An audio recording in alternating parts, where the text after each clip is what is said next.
Hello, my friends. Welcome to Melissa's Musings. It is Tuesday at noon. I'm so on time, actually, that the church bells just kicked on. Yay. So I'll wait for you to trickle on in here. I was talking to my grandmother. Do I have lipstick on my teeth? I was talking to my grandmother like 2 days ago, and she was like, I'm going to make one of your musings. And I was like, eventually, because you get a shout out every time. Oh, Noon is watching. Noon, are you with Yai? She was so committed to being here today. So I'm going to dive right in. Today is a little bit of a heavier topic, as I'm sure it's been a heavy topic for the past few days. Unfortunately, this past week, we as a country experienced yet another mass shooting. And I don't know about you guys, but literally every time this happens, my heart physically hurts. I cry. I feel a lot of emotion. I feel a lot of anxiety, and I immediately want to take action. I am just one of those people that feels like unless I'm doing something, I'm just sitting around thinking about it. And as much as I love thinking and praying, which don't get me wrong, those are amazing things to be doing, I really like to take action. So I've been really thinking intentionally about the actions that we can be taking in the wake of another mass shooting, and just every single day in our lives as we navigate. There is so much pain on this planet, and I feel like that continually shows itself in these actions of specifically a few individuals who choose to show their pain in very hurtful ways. And so what's been coming up for me this past week has truly been thinking about what we can do to take committed action to make simple changes here at home. Because the problem I find, and when I've been talking to friends about it, really what seems to be the prominent issue is that the problem seems so overwhelming, so ridiculously large, so hard to solve, that it's almost easier to tune out and do nothing. It's almost easier to just ignore that this is like a hugely pressing issue for us. And it's much easier to just kind of like get back to, like to make a status or two and then to get back to life. Have you guys felt that way? I feel like it feels a lot easier to numb it out than to actually take action on it, because it feels like a really big pressing issue. Is that just me? I don't know. You could share with me what's coming up for you guys in the comments.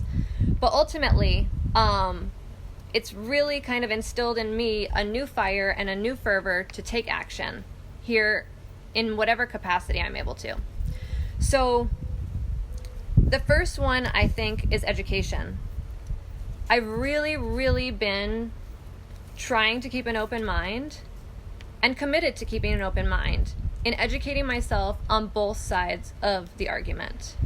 I think in order to best move forward, I personally have to have a really clear understanding of the other perspectives' viewpoints. I get to listen and I get to love them despite those viewpoints, and I get to really try and understand and connect with them to have a better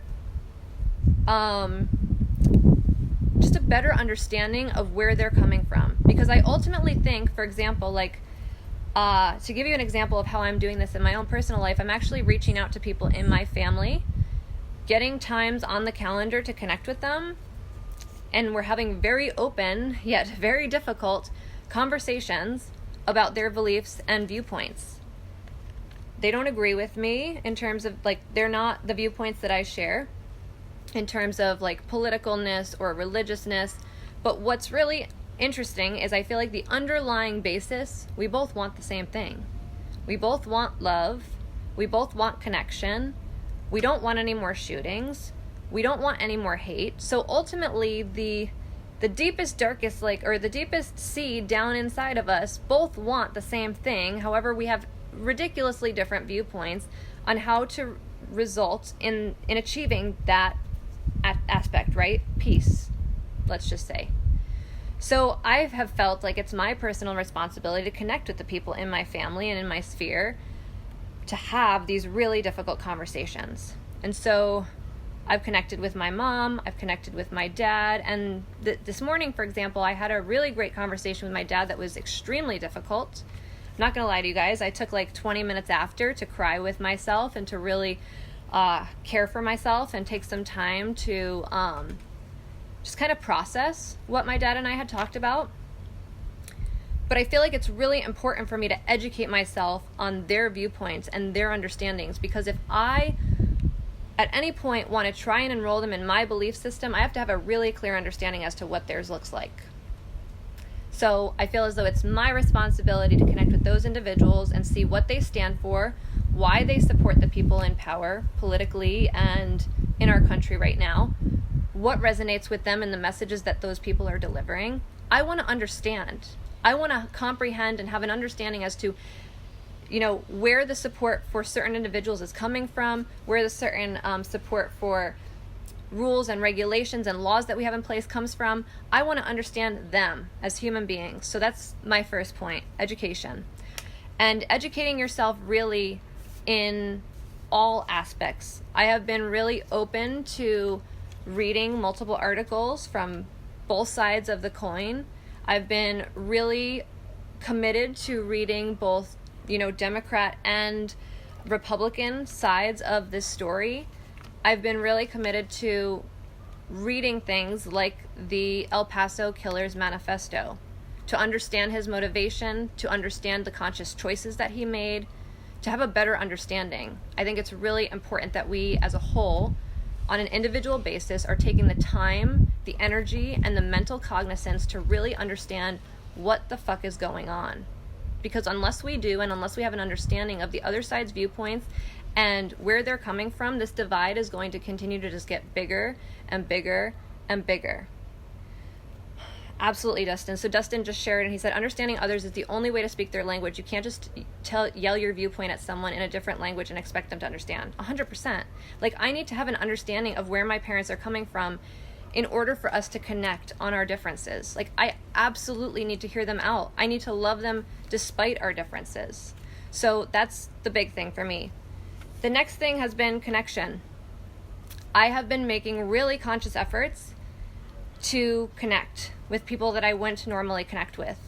I have been really cognizant and committed to smiling at people on the sidewalk, like literally not in a like passive way, like I catch their eye and it's like a brief smile. Like, I am literally smiling at them until they catch my eye, and I want them to smile back at me. Like, that's my intention. I want them to feel like I literally am looking at them and trying to connect with them with a smile that shares with them how much I love them.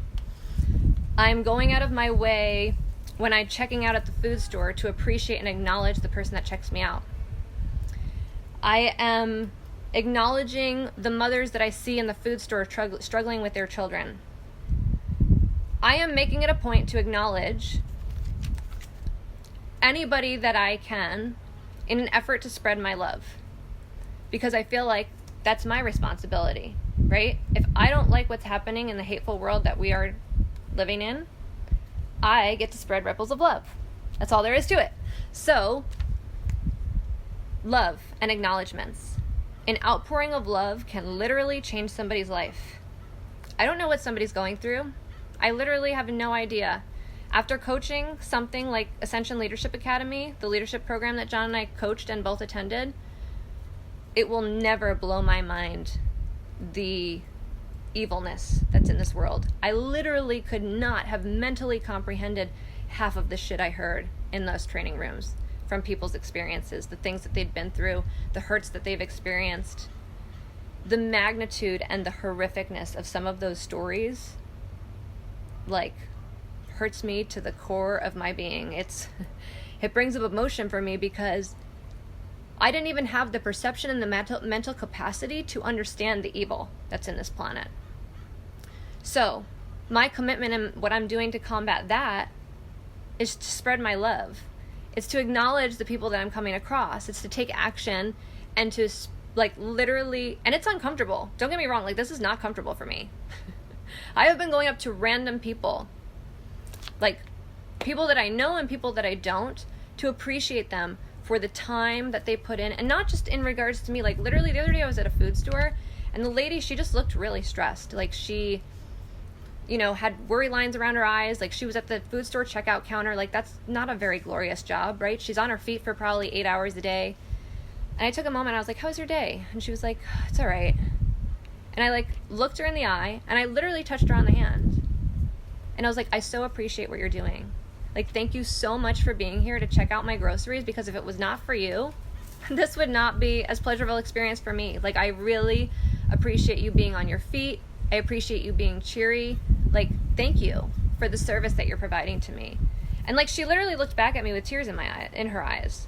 And the other morning, I spent the entire practically yoga class crying, because the same night of the mass shootings, John and I had something happen with work. So I had a little bit of I gave myself some time to cry and to have some emotion. And the next morning in yoga, because I had gone to bed so late, and I had gone to bed at like 2, and I'm very committed to my morning wake up at 5. So I had gotten like a little bit less than 3 hours of sleep, and I was a little bit of a basket case, but I cried most of the time through yoga. There was a lot going on. I felt very emotional. I felt literally at like 1 a.m, right before I went to bed, I found out about both of the shootings, and it just tore my heart apart.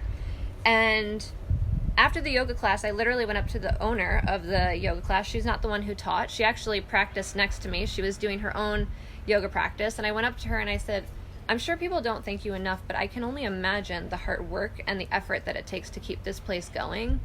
And I just want you to know that it is such a safe space for me that I was literally able to cry through the entire class. Like, I love you for creating this space.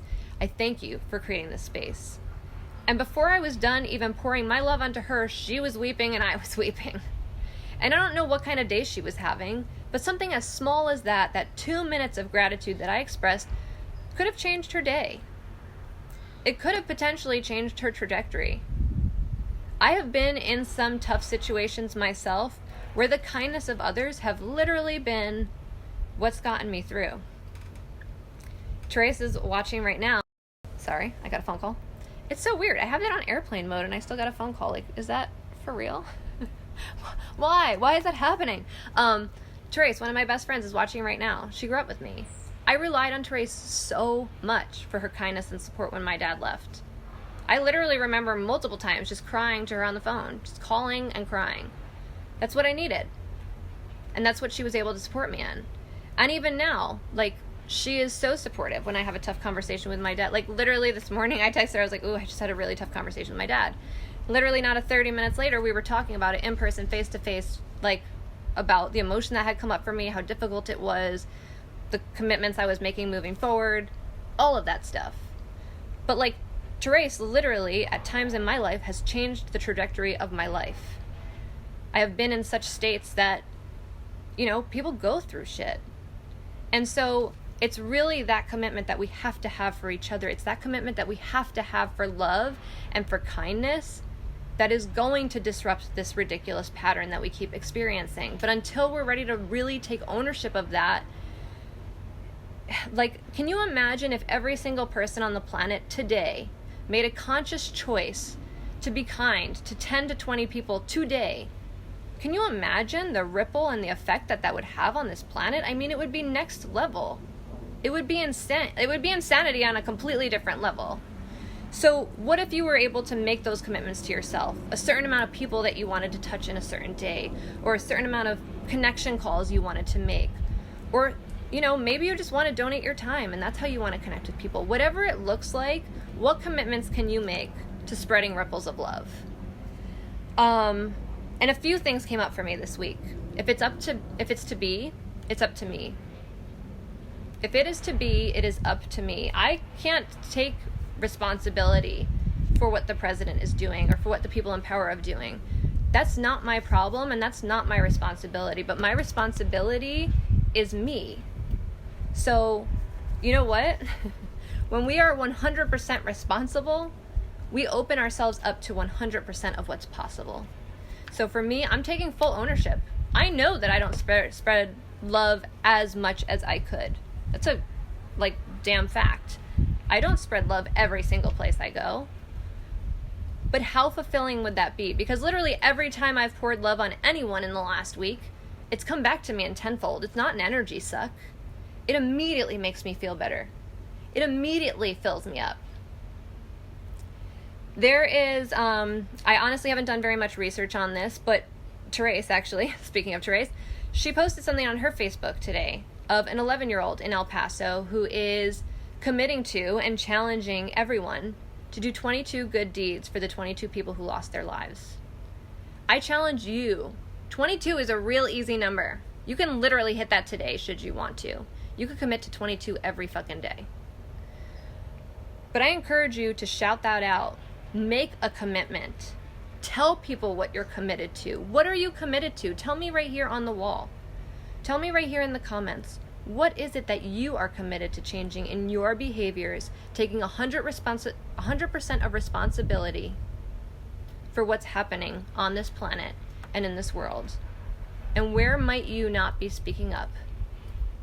Because I have the perfect example of an opportunity where I did not speak up, and it's been eating away at me all week. Last week in my open house, I experienced racism.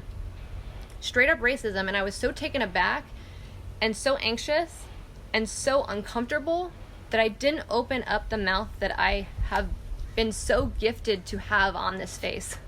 The voice that I have is one of my greatest gifts. It is one of my most powerful gifts, and I didn't use it in the moment, and I'm very regretful that I didn't use it in the moment. I'm very committed to not beating myself up about it, but I experienced racism right in front of me in my open house. And I'm going to share with you guys what it looked like, because I was so taken aback and so uncomfortable that I didn't know how to react. And maybe just understanding these experiences a little bit more and sharing these experiences a little bit more will help you guys to understand how rampant things like racism and sexism and xenophobia and like all of these issues that are really prominent in our current society, where they're coming from. So I'm sitting at my open house, and someone walks in, and I'm actually there with the listing agent, and she, we started asking her, like, oh, why are you moving to San Diego? Like, what brings you down to these parts? And she's like, oh, I'm looking to move from LA. It's just not my jam anymore. I'm like, that's interesting. And he starts to ask, and he's like, why? Why is it not your jam? Like, what aren't you liking about the area? And she's like, well, I grew up in LA County, so, like, in Orange County. And, I don't know if you guys did, but if you're like me, and sorry guys, another phone call, and you used to know what it used to be like, then you'd know why. And he was, like, pressing her. And I'm thinking to myself, like, what is this lady's deal? Like, what is she even talking about? And she goes, just every time I go to the beach, it's so diverse. You know what I mean? What happened to the California blondes?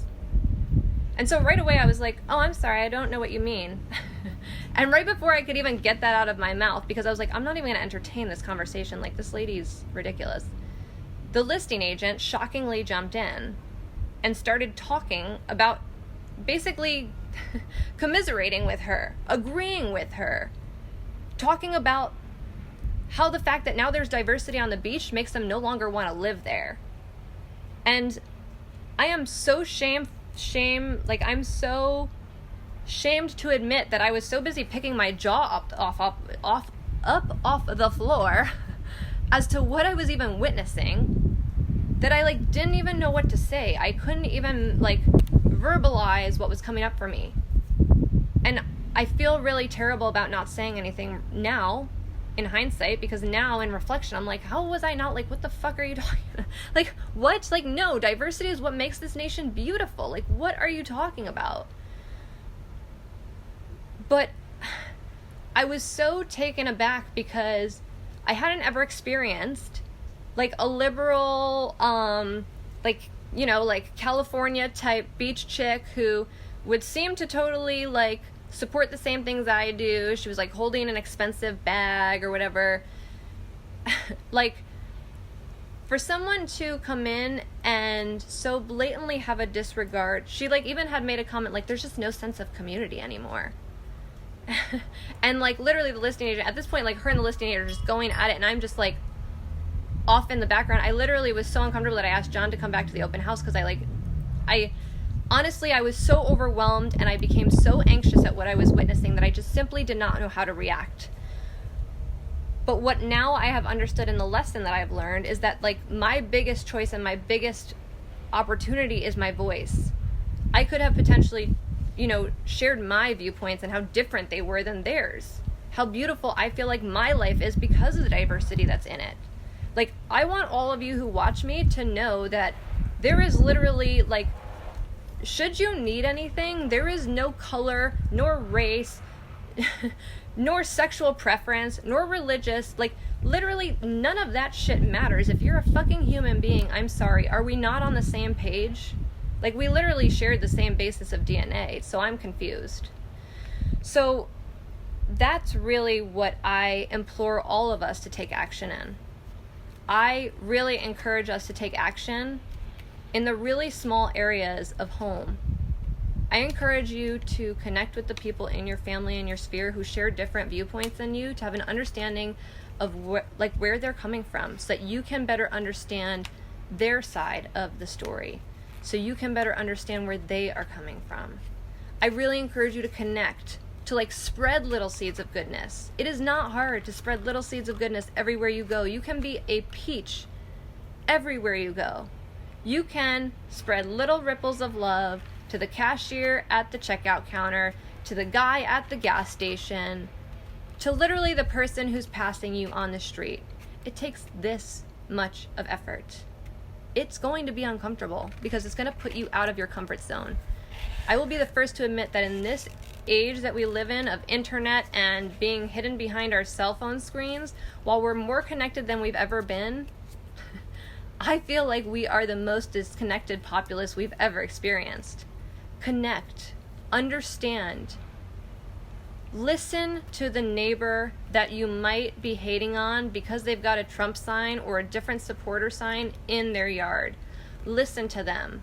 Why do they support him? What are their belief systems? Like, the people who want guns, okay, awesome. I'm sure we mutually share the intention of not wanting Walmarts blown up and dozens of people being injured. We share that mutual intention, do we not? So what is their side of the argument? How can I understand it better?